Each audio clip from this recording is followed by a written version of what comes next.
ஆத்தாடி, அப்ப அந்த பையன் புத்தன நாளா அந்த பிள்ளைய கல்யாணம் பண்ணி தான் ஒண்ணும் சொல்லாம இருந்திருக்கானோ? ஆமா ஆமா, அந்த நாடகத்துல அப்படித்தான் ஆயிப்போச்சு.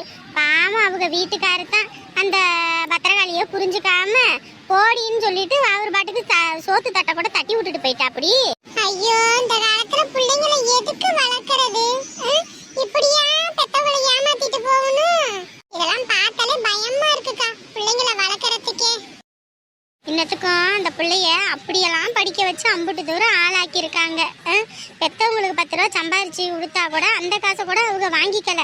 புள்ள உன் பேர்ல இருக்கட்டும் உன் பேர்ல இருக்கட்டும்னு அம்புட்டியும் அந்த பிள்ளை பேர்லயே போட்டு வச்சதுக்கு அந்த பிள்ளை இப்படி பண்ணிருச்சு.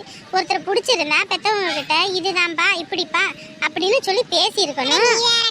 அப்படி பேசினா மட்டும் என்ன நிறைய பேர் என்ன புரிஞ்சுக்க போறாங்க? அதெல்லாம் ஒத்துக்க மாட்டாங்கக்கா. அதனாலதான் இப்படி பண்ணிருச்சுக்குள்ள என்னவோ. எனக்கு இந்த நாடகத்தை பார்த்துட்டு ரொம்ப வருத்தமா போச்சு. என் போன்ல காசு இல்லக்கா, இந்த மனுஷன் காசு போட்டு விட்டாதாவது நம்ம ஏதாவது நாடகம் கிடகம் பார்க்கலாம். ஒன்னும் பார்க்க முடியல.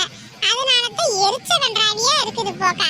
உன் புள்ள போன்ல தான் திருமண நாடகம் வரும்ல, அதுல பார்க்க வேண்டிட்டானே. நல்ல நல்ல போன கையில கொடுக்க மாட்டேன். நானும் பாக்குறேன்னு சொன்னாவா கொடுக்க போறேன்? அவன் தரமாட்டாக்கா. அதனாலதான் நாடகமே பார்க்கல ஒரு வாரமா. அதான் என்னாச்சோ ஏதாச்சோ வாண்ட கேட்டுக்கிட்டு இருந்தேன். ஏய், புருஷன் வந்துட்டாண்டி. ஏண்டி வீட்லயே இருக்க மாட்டியா? எப்ப பார்த்தாலும் அங்க உட்காரவும் இங்க உட்காரவும் இதே ஒரு பொழப்பு மயிறு. எதுக்கு சும்மா வல்ல வல்லன்னு வந்து குலைக்கிறீங்க? இப்ப யார் என்ன பண்ணா? வீட்ல டிவி ஏற ஓடுனா வீட்ல உட்கார்ந்திருக்கலாம். டிவியும் இல்ல போனும் இல்லனா சும்மா உட்கார்ந்து இருக்க முடியும்? வெறிக்க எவ்வளவு நேரம் தான் செவுத்தையே பாத்துக்கிட்டு இருக்க முடியும்? கொஞ்ச நேரம் உட்கார்ந்து பேசற கூடாதே. உடனே உனக்கு மூக்கு வேர்த்துக்கிட்டு வந்துரும். எப்பவும் குடிச்சிட்டு தானே ஆடிக்கிட்டு வருவ. இது பேசிக்கிட்டு இருக்காத, அரைஞ்சு போடுவேன் பாத்துக்க. ஒழுங்க இத புள்ளைய வளர்க்க தெரியல. வாய் இப்பதான். ஆமா ஆமா, நான் புள்ளைய வளர்க்க தெரியாதவ தான். ஏன் நீ நல்லா புள்ள வளர்க்க தெரிஞ்சவ தானே? நீ வளர்க்க வேண்டியதானே? வாய்க்கு வாய் பேசிட்டு இருக்காத, எனக்கு வேலை இருக்குது. அரைஞ்சு போடுவேன் பாத்துக்க. ஒழுங்க வீட்டோட இருடி. என்னையா பாண்டியே இப்படி கத்துறவ? கத்துற மாதிரிதாக்கா ஆயிப்போச்சு. கத்துற மாதிரி தான் ஆயிப்போச்சு. இருக்கட்டும், போயிட்டு வந்துடுறேன். வீட்டோட கடை வெளியே உட்காந்துக்கிட்டு இருக்காம புள்ள பக்கத்திலே உட்காந்துரு. என்னைக்குமே அக்கா வீட்டுக்கு மேலதான் உட்கார்ந்து பேசிக்கிட்டு இருக்கேன். அப்பலாம் ஒண்ணும் சொல்லல. இன்னைக்கு என்ன புதுசா அப்படியே புள்ள மேல பாசம் பொங்கி வலியுது பாரு. என்ன கோபத்தை ஆத்திரத்தையும் கிண்டிக்கிட்டு இருக்காதீங்க. ஆளாளுக்கு புள்ளையோட இருனா இரு. அவன் தான் திட்டுறான்ல, போறேன்னு சொல்லு. அவன் தான் வேலைக்கு போறவன். அவனை எதுக்கு நீ வாயை கொடுத்துக்கிட்டு இருக்க? எப்பா பாண்டியே, நீ போயா. இன்னும் இந்த வாட்டி நாளுக்கு பைத்தியம் பிடிச்சிரும் போலக்கா. எப்படி கத்திட்டு போறது பாத்தீங்களா? ஏதாவது வாங்கி போட்டா பரவாயில்ல, ஒண்ணும் வாங்கி போடுறதுல சும்மா 4 சவுத்தியே எம்பட்டு நானே வெறிக்க பாத்துக்கிட்டு இருக்கிறது. சரி விடு விடு, புள்ளையோட போய் இருன்றால, போய் இருப்போ. நாடகத்துல முக்கியமா அடுத்த கட்டம் என்ன ஆக போதோ ஏதாக போதுன்னு அந்த கவலையில இருந்தா அதை கேட்க விடுறானா? இந்த அரவிந்த் பையனுக்கு கல்யாணம் ஆகி போச்சு, அவனுக்கு பிடிச்ச பிள்ளையோட. இப்ப அவங்க ஆத்தாக்காரி வேற அவங்க அண்ணன் பிள்ளைய கட்டி வைக்கணும்னு இருக்கா. இப்ப அவங்க அண்ணங்கார வந்து என்ன ஆட்டம் கட்ட போறான்னு தெரியல. எனக்கு அதுவே பெருங்கவலையா இருக்கு. இதுல இந்த ஆளு வேற. ஏண்டி என்னடி பண்ணி தொலைஞ்ச? உங்க அப்பங்கார எதுக்கு இந்த ஆட்டம் கட்டிக்கிட்டு போறது? ஒண்ணும் இல்லம்மா. ஒண்ணும் இல்லாதக்கு எதுக்கு இந்த ஆட்டம் கட்டுறான்னு தெரியல. உள்ள வா. எனக்குனே எங்கிட்ட இருந்து தான் வருவானுங்கன்னு தெரியலப்பா. என்ன இது? எதுக்கு இப்படி இந்த பாண்டி கத்திட்டு போறான்னு தெரியலையே. சாப்பிடுங்க. ஏண்டி கொஞ்சமாவது உனக்கு மனசாட்சின்னு ஒண்ணு இருக்குதா? என்னடி சோறாக்கி வச்சிருக்க நீ? என்ன சோறு? தக்காளி சோறு நல்லா தானே இருக்கு. ஏண்டி முந்தானேத்தும் வீட்டுக்கு வந்தேன் தக்காளி சோறு, நேத்தும் வீட்டுக்கு வந்தேன் தக்காளி சோறு, இன்னைக்கும் வீட்டுக்கு வந்தா தக்காளி சோறுனா மனுஷனுக்கு நாக்கு செத்து போவாதாடி? ராத்திரி பகல அங்கேயே வேலை பார்த்துக்கிட்டு வீட்டுக்கு வந்து ஒரு நேரம் தான் நிம்மதியான சோறு. அதுவும் பகல்ல வந்து தூங்குறதுக்கே நேரம் சரியா போயிருது. இதுல சாப்பிட கூட நேரம் இல்ல. இப்படி பண்ணு நான் எப்படியே கேஸ் விலையெல்லாம் ஊறுபட்ட வேலை ஆகி போச்சு. போய் வாங்க முடியுமா ஒவ்வொன்னையும்? அதனாலதான் தக்காளி சோறை ஒரு குக்கர்ல ஒரே இதை கிண்டி வச்சோம்னா வேலை முடிஞ்சுது. 3 நேரத்துக்கு அதே தான் நாங்கெல்லாம் சாப்பிட்டுக்கிட்டு இருக்கோம். சாப்பிடுங்க. நியாயம் பண்றடி. 5 மத்து போனா கூட பரவாயில்ல, தயவு செஞ்சு நல்ல காய்கறியை போட்டு ஆக்கி தொலை. எப்ப பார்த்தாலும் இந்த தக்காளியவே செஞ்சு கொடுத்து என்ன சாவடிக்காம. அங்க வேலை செய்யற இடத்துலயும் ஆபீஸ்ல இதே தான் போடுறாங்க. இங்க வந்தாவது நல்ல சோறு திங்கலான்னு பார்த்தா ஒரு சாம்பார் சோறு, ஒரு அப்பளம் இப்பளம் பொரிச்சு, ஒரு முட்டை இது வறுத்து இந்த மாதிரி செஞ்சிருந்தா பரவாயில்ல. சாம்பார் வச்சு அப்பளம் பொரிச்சு கிழிச்சிருக்கலாம். எவ்வளோ கேஸ் செலவாகும் தெரியுமா? பருப்பை வேக போடணும், காய் வேக போடணும், அதுக்கப்புறம் 2யும் சேர்த்து தாளிச்சு ஊற்றணும். ஆத்தாடி ஆத்தா, அதெல்லாம் வேலை எத்த வேலை. சூப்பா உங்ககிட்ட எல்லாம் பேச முடியாது. இப்படியே தக்காளி சொத்தை போட்டுக்கிட்டே இரு, உடம்புல சத்து இல்லாம படுத்த படுக்கே ஆக போறேன். அப்புறம் தான் உனக்கு இருக்கு.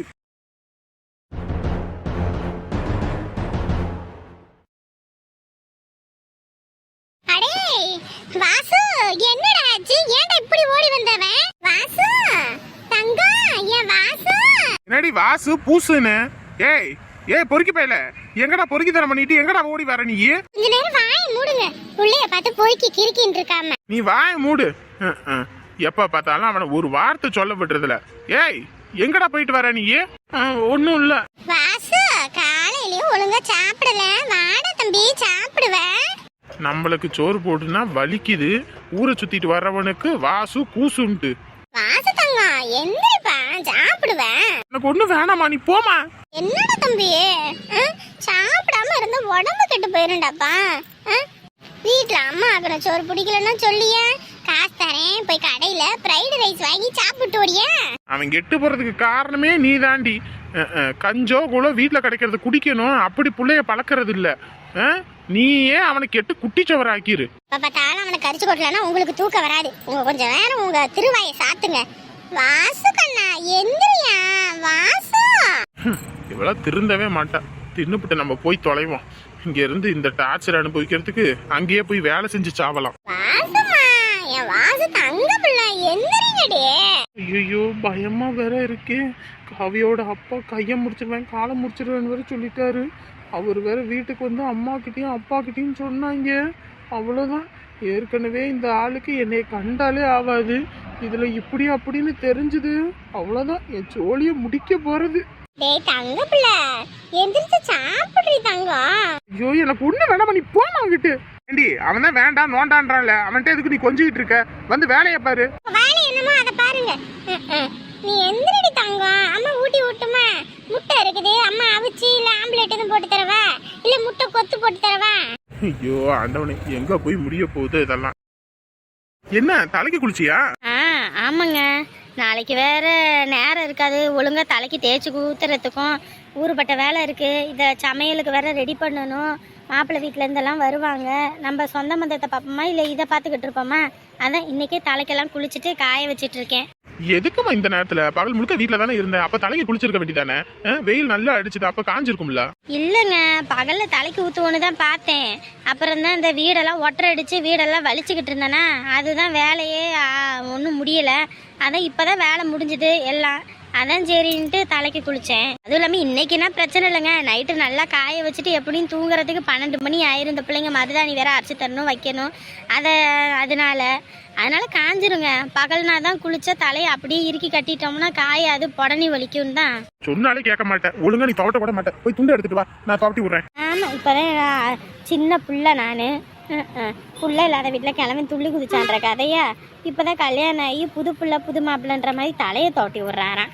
அம்மா அப்பாலாம் இருக்காங்க, சிரிக்க போறாங்க. போங்க அங்கிட்டு. அடியே ஏன் பொண்டாட்டிக்கு தாண்டி நான் தலையை தோட்டி விடுறேன்றேன்? ஐயோ ஏங்க, இப்பயே பாக்குறவங்க எல்லாரும் உங்களுக்கே கல்யாணம் ஆகி 15 வருஷம் 6 வருஷம் இருக்கும். இப்பயும் அந்த அண்ணன் உங்ககிட்ட என்னமோ புதுசா கல்யாணம் ஆன தம்பதிங்க மாதிரி இல்ல கொஞ்சிக்கிட்டு இருக்கீங்கன்னு சொல்றாங்க. இதெல்லாம் தேவையா? இங்கவரு அவன் பொண்டாட்டிக்கிட்ட பாசம் காட்டாம ஊர்ல உள்ளவங்க எல்லாம் பாசம் கட்டிக்கிட்டு இருப்பான். ஆனா கடைசி காலத்துல என் கூட வரப்போறது நீ தான், உன் கூட வரப்போறது நான் தான். இருக்கிற வாழ்க்கை நம்ம வாழ்க்கை. நம்ம எப்ப இப்படி சந்தோஷமா இருக்கோமோ அதே மாதிரி காலம் முழுக்க நம்ம 2 பேரும் இப்படியே தான் இருக்கணும். அதுக்காகத்தான் நான் இவ்வளவும் உன்னை சந்தோஷமா வச்சுக்கிறேன். அவன் சொல்றான் இவன் சொல்றான்றதுக்காக என்னைய மாத்திக்க முடியாது என்னால. ஐயோ ஆண்டவனே, உங்களை வச்சுக்கிட்டு என்ன பண்றதுன்னே தெரியலங்க. நம்ம வீட்லயும் தான் பிள்ளைங்க இருக்காங்க. நம்மளை பார்த்து பிள்ளைங்க பழக மாட்டாங்களா? நம்மளை பார்த்து பிள்ளைங்க பழகணும். எதுக்கு? கல்யாணத்துக்கு அப்புறம் நமக்கு கூட வரப்போறது நம்ம கட்டுனவன் தான். அவனோட சந்தோஷமா இருக்கணும், இதே போலன்னு சொல்லி பழகணும். 1000 சண்டை சச்சரவு வந்தாலும் புருஷனும் பொண்டாட்டின்னா அப்படின்னு யோசிக்கணும். எனக்கு ஒரு கஷ்டம்னா உனக்கு, உனக்கு ஒரு கஷ்டம்னா எனக்குன்னு தான் நம்ம 2 பேரும் வாழ்க்கையை வாழ்ந்துகிட்டு இருக்கோம். அப்படின்னும் போது நான் யாருக்கும் பயப்பட மாட்டேன். நீ துண்டு எடுத்துட்டு வர மாதிரி இருக்குல்ல, ஏன் துண்டை எடுத்து நான் தோட்டி விடுறேன். ஐயோ வேணாங்க, கம்முன்னு போங்கங்க. அது சரி, இந்த ஓலையெல்லாம் எடுத்துட்டு வந்து இங்கே போட்டு கிடக்குது. என்ன ஒன்றும் பின்ன ஓலை பின்னவும் இல்லை ஒன்றும் இல்லை. எங்கே போனார் அந்த அண்ணே? இந்த வண்டி எடுத்துட்டு போனேன். அப்பயும் சொன்னேன் போனமா உடனே வாடான்னு சொன்னேன். குடிக்கிறதுக்கு போயிட்டானா என்னமோ தெரியல. போ. காசு கொடுத்தீங்களா? 1000 ரூபாய் கொடுத்தாதான் வேலை பார்ப்பேன்னு சொல்லிட்டான். அதனால காலையில 1000 ரூபாய் கொடுத்துட்டேன். அப்புறம் கொடுத்த காசுக்கு வேலை பார்க்கணும்ல. அத்தான் இந்நேரத்துக்கு ஜோலி பார்க்க போயிருப்பாரு கல்லு கடைக்கு. ஷோ இவனை என்ன பண்றதுனே தெரியலையே. இப்போ ஓலை எடுத்துட்டு வந்து போட்டான், நாளைக்கு காலையில எல்லாம் சொந்த பந்தம் வருவாங்க வைப்பாங்கன்னு சொன்னா என்ன இப்படி பண்ணிக்கிட்டு இருக்கான். சொந்த ஊருக்காரனுக்கு வேலையே கொடுக்க கூடாது போலயே. எங்க கேக்குறீங்க நீங்க? பேச்ச கேட்டா தானே தான் பிடிச்ச முயலுக்கு 3 கால் தானே இஷ்டத்துக்கு முடிவெடுக்கிறீங்க. அப்புறம் இப்படித்தான். அட நான் அவன்கிட்ட அப்பயும் சொன்னேமா, போனமா வந்தமான்னு இருன்னு. எங்க கேட்டான் அவன்? உடனே போயிட்டு வரேன். இதுல அம்மா வேற சப்போர்ட். இந்த பிள்ளைய கூட்டிட்டு போய் விட்டுட்டு வரேன். பிள்ளைய கூட்டிட்டு போய் விடுறதுக்கு இவ்வளவு நேரம் ஆகுது. அண்ணே ஐயோ அவர் வந்துட்டாரு, கம்முன்னு இருங்க. ஏ பாண்டி, இம்புட்டு நேரமா பண்ணுவ? போனவனே வாரேன்னு சொன்னல, இவ்வளவு நேரமா? ஐயோ இல்லனே, போனோடனே பிள்ளைய கூட்டிட்டு போய் விட்டுட்டு வருவோன்னு தான் பார்த்தேன். ஒரு பிரச்சனை நடுவுல. பிரச்சனையா? என்னப்பா? ஐயோ இல்லனே, அது ஒன்றும் இல்லை, அது சாதாரண பிரச்சனை தான். அது கொஞ்சம் பேசுறதுக்கு லேட் ஆகி போச்சு. அதான் பிள்ளைய இப்போதான் கூட்டிகிட்டு போய் வீட்டில் விட்டுட்டு வந்தேன். நீங்கள் எதுவும் தப்பாக எடுத்துக்காதீங்க, நான் பார்த்துக்கிறேன். மணி இப்போவே 8:30 ஆகி போச்சு. இதுக்கு மேலே ஓலை பின்னி எத்தனை மணிக்கு நீ வேலையை முடிப்ப? அண்ணே விடிய விடிய நான் கூட வேலை செய்வேன். நம்ம ஊர் திருவிழாவுக்கெல்லாம் ராத்திரி நாங்கள் தூங்குறதே 4 மணி 2 மணி 3 மணி தான். அவ்வளோ நேரத்துலேயும் வேலையை முடிச்சுட்டு தான் நான் படுப்பேன். சரிங்களா? நான் பார்த்துக்கிறேனே, நீங்கள் போங்க. ஆளுங்க யாரும் கூட்டிகிட்டு வரலையா? அதான் சாப்பிட்டுட்டு இருக்காங்களாமா, அதான் வரேன்னு சொல்லிட்டாங்க. வந்துருவாங்கண்ணே, நாங்கள் முடிச்சிடுறோம்.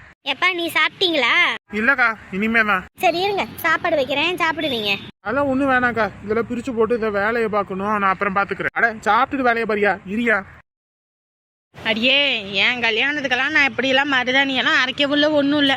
நான் எங்கள் கடையிலேயே மெகந்தி எடுத்து கையில் கால்லன்னு எல்லாம் பூசிக்கிட்டேன். எனக்கு என்னப்பா, நீ கடை வச்சிருக்க, நாங்கள் என்ன அப்படியா? இப்பயும் சொல்லு, வீட்டில் மெகந்தி பழசு பட்டதுன்னு ஏகப்பட்டது இருக்கு. எடுத்துட்டு வந்து உன் கையை கால் மூஞ்சி வாயின்னு எல்லாம் பூசிடுறேன். அடியே, எனக்கு கல்யாணத்துக்கு பூசுறதுடி, நீ அதை பூசி மாப்பிள்ளை ஓடி போகிறதுக்க? ஏற்கனவே இந்த மூஞ்ச பார்த்தே மாப்பிள்ளை ஓடாம இருக்காரு. எதை பூசுனா வேணா ஓடவா போறாரு? போதும் போதும்ட்டு இருந்துட்டு வாருடி அவரு. இருந்தாலும் ரொம்ப நீ ஓட்டுறடி. கல்யாணமே ஆகல அம்மனிக்கு அதுக்குள்ள கோவம் வருது. தொலைச்சு விடுவேன். ஓஹோ, முகத்திலயும் கொஞ்சம் பளிச்சுன்னு இருக்கே. அது ஒண்ணும் இல்ல அத்தை, ப்ளீச்சிங் பவுடர் போட்டு முகத்தை வாஷ் பண்ணிருக்காங்க. ஏய், அடி வாங்க போற.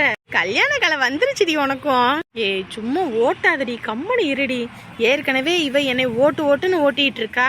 இல்ல நீ வேற அதை இதுன்னு சொன்னு வையே, என்ன ஓட்டிக்கிட்டே இருப்பா. ஏய் சாமி, டே என்னடா எப்படா வந்த? இப்பதான் வந்தேன். உங்க அம்மா கிட்ட வந்தோன்னே நான் கேட்டேன், எங்க சாமின்னு. உங்க அம்மா திட்டிவிட்டாங்க. வந்தியா, வேலையை பத்தியா, போனமான்னு இருக்கணும். அதை விட்டுட்டு பையன் கீயன்னு பேசிட்டு இருந்தானா அம்பிட்டுதான்னு சொல்லி திட்டிவிட்டாங்க. அதனால தாண்டா ஒன்னும் பேசாம வந்துட்டேன். என்ன மருதாணியெல்லாம் பறிக்கிறீங்களோ? ஆமாண்டா, உமாவுக்கு கல்யாணம் இல்ல, அதுவும் இல்லாம நாளைக்கு நிச்சயம் வேற. மாப்பிள்ளை வீட்டுல இருந்தெல்லாம் வருவாங்கல்ல, அதான் மருதாணி அரைச்சு வைக்கணும்னு தான் எல்லாம் புடுங்கிட்டு இருக்கோம். வாடா. ஓ சரி சரி. முகமெல்லாம் வாட்டமா இருக்கு, என்னாச்சுடா? ஒன்றும் இல்லை அத்தை, இதுல பறிச்சு போடுங்க அத்தை, கீழே போடாதீங்க. போடுறேன். என்னடா, முதல்ல உங்க அம்மா ஏதோ கத்திட்டு இருந்தமா இருந்துச்சு, எதுவும் வீட்டுல பிரச்சனையா? அதுவா, அது ஒன்றும் இல்லை, பழைய வேலைக்கே போகலான் இருக்கேன். பழைய வேலைனா சென்னையில் ஐடி கம்பெனியில் வேலைக்கு போனியா, அதுவா? ஆமாம். ஏய் லூசு, ஏன்டா இங்கேயே நல்லா தானடா இருக்கீங்க? இங்கேயே அந்த வேலை எனக்கு பிடிக்கல, மிஷினரி லைஃபாக இருக்குது, நான் இங்கே இருக்கிறதா எனக்கு பிடிச்சிருக்கு, இயற்கையோடு சேர்ந்து வாழ்கிறது அப்படி இப்படின்னு. இப்போ என்னடா புதுசாக இப்படி பேசுகிற? இயற்கையோடு இணைஞ்சு நமக்கு பிடிச்சவங்களோட சேர்ந்து வாழணும்னு தான் நினச்சேன். அது நடக்காதுன்னும் போது அதுக்கப்புறம் எதுக்கு இங்கே இருந்துக்கிட்டு? டேய் ஏன்டா, அவ தான் அவங்க வீட்டில் பார்த்த மாப்பிள்ளைய தான் கட்டுவேன்னு சொல்லிட்டால, அப்புறம் எதுக்குடா நீ இப்படி பேசுகிற? அவள் போனால் போயிட்டு போகிறா, விடு. அவளை விட நல்லவங்க இந்த உலகத்தில் எத்தனையோ பேர் இருக்காங்க. அந்த பொண்ணுல யாரும் உனக்கு கிடைப்பாங்கடா.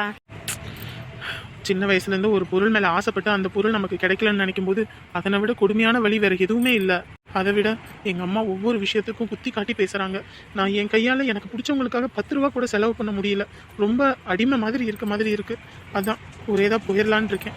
அதுக்கப்புறம் இனிமேல் இங்கே வரவே கூடாதுன்னு முடிவு பண்ணிட்டேன். டேய் அப்படி பேசாதடா, கஷ்டமாக இருக்குடா. இல்லை கோகிலா, என்னால் யாருக்குமே பாரமும் வேண்டாம். ஒரு சிலருக்கு என்னோட அன்பு கூட பாரமாக தான் இருக்குது. அப்படின்னும் போது நான் எப்படி என்னோட விஷயத்த சொல்கிறது? விடு, நான் போகிறேன். டேய் சாமி, சாமி. ஏய் உமா, பிள்ளைங்களா இருக்காங்க, அமைதியா இரு. வாடி ஒரு நிமிஷம். பாத்தியில அவன் எவ்வளோ ஃபீல் பண்ணி பேசுறான்னு. இப்படியாப்பட்டவன் உனக்கு கிடைக்க ரொம்ப கொடுத்து வச்சிருக்கணும்டி. சாமி மாதிரி ஒரு ஆளா இருந்துச்சுன்னு வையேன், எனக்கெல்லாம் நான் ஓகேன்னு சொல்லி தலையாட்டிடுவேன். நீ என்னடி இப்படி பண்ணிட்டு இருக்க? பாவண்டி, அவன் ஊரை விட்டே போறானாமா. யாரோ எங்கேயோ போயிட்டு போட்டோம், எனக்கு அதை பற்றி கவலை இல்லை. எப்படி இப்படி பேசுகிற நீயே? கொஞ்சம் கூட உனக்கு குற்ற உணர்ச்சியாகவே இல்லை. உன்னால தாண்டி அவன் போகிறான். அதுக்கு நான் என்ன பண்ண முடியும்? ஏற்கனவே எங்கள் அக்காவால் எங்கள் அம்மா குடும்பம் ரொம்ப கஷ்டப்பட்டாங்க. மறுபடியும் நான் போனேன்னா அவங்க நொறுங்கி போயிடுவாங்கடி. இங்கே பாரு, உங்கள் அக்கா போனது ஒரு வீணா போனவனை. ஆனால் சாமி சொக்க தங்கண்டி, பொக்கிஷண்டி. அவனை மாதிரி ஒரு ஆளெல்லாம் நீ கட்டினன்னு வையே, இந்த ஊரில் தலைவர் குடும்பத்தோட மருமகடை. நீயே எவ்வளோ கெத்தா இருக்கலாம் தெரியுமா? சாமியோட அம்மாவை பார்த்தல்ல, 4 பேர் எப்படி சாமி கூட கும்பிட்டு போடுறாங்க, அந்த மாதிரி உன்னை பார்த்தா அப்படி எல்லாரும் வணங்குவாங்கடி. பொக்கிஷத்தை தவற விட்டுட்டு அப்புறம் நீ ரொம்ப வருத்தப்பட போற பாரு. ஏய், என்னை குழப்பாதடி. நானே இப்பதான் கொஞ்சம் தெளிவா இருக்கிறேன். இந்த பஞ்சாயத்துக்கு அப்புறம் மறுபடியும் என்னை குழப்பிட்டு இருக்காத. யாரடி உன்னை குழப்புறா? யார் உன்னை குழப்புறா? ஒழுங்கா ஒரு விஷயத்த புரிஞ்சுக்கோ. சாமி மாதிரி ஒருத்தன் கிடைக்கிறதுக்கு நீ கொடுத்து வச்சிருக்கணும்டி. அவனை விட்டுட்டேன்னு வையே, அதுக்கப்புறம் அவன் இந்த பக்கமே வரமாட்டான்டி. இப்பயே பார்த்தல்ல, உனக்காக தாண்டி அவன் இந்த ஊரை விட்டே போறான். நீ மட்டும் ஊன்னு ஒரு வார்த்தை சொன்னேன்னு வையே, அவன் இந்த ஊர்லேயே இருப்பான்டி. அதுவும் இல்லாமல் என் ஃப்ரெண்டு நீயும் அவனும் நல்லா இருந்த என்ன, அது எனக்கு அதை விட சந்தோஷம் வேற என்னடி இருக்கு? ஓ நல்ல மனசுக்கும் சாமியோட நல்ல மனசுக்கும் 2 பேரும் நல்லா இருப்பீங்கடி. ஐயோ, என்னை குழப்பாதடி. நாளைக்கு நிச்சயம் வேற இருக்கு. நிச்சயத்தை தூக்கி போடுறி. சும்மா நிச்சயம் நிச்சயம் நிச்சயம்ன்ட்டு. பாவண்டி சாமி, அவனை மாதிரி ஒருத்தன் கிடைக்க நீ கொடுத்து வச்சிருக்கணும். கொஞ்சமாவது யோசிடி, டைம் இருக்குடி. இவனை மாதிரி ஒரு பொக்கிஷத்தை தவற விட்டுட்டேன்னு வையே, அதுக்கப்புறம் நீ காலம் முழுக்க கஷ்டம்தான் படணும். ஏய், உனக்கு புரியுதா புரியலையா? லூசு சாமிடி, அவன் ரொம்ப நல்லவண்டி. நீயே நல்லா யோசிச்சு பாரு. உங்க அக்கா தேர்ந்தெடுத்தது ஒரு வீணா போன தண்டத்தை. ஆனா சாமி அப்படி கிடையாது. உங்க வீட்டுல பாத்திருக்க மாப்பிள்ளையும் இவனையும் ஒப்பிட்டு பாரு, உனக்கே புரியும். அந்தஸ்துலையா இருக்கட்டும், அழகுலையா இருக்கட்டும், படிப்புலையா இருக்கட்டும், வேலையிலையா இருக்கட்டும், எல்லாத்துலேயும் சாமி அவங்கள விட மேலானவண்டி. அப்படி இருக்கும்போது எப்படி இப்படி யோசிக்கிற முட்டாள்தனமா? நல்லா யோசிச்சு முடிவெடு.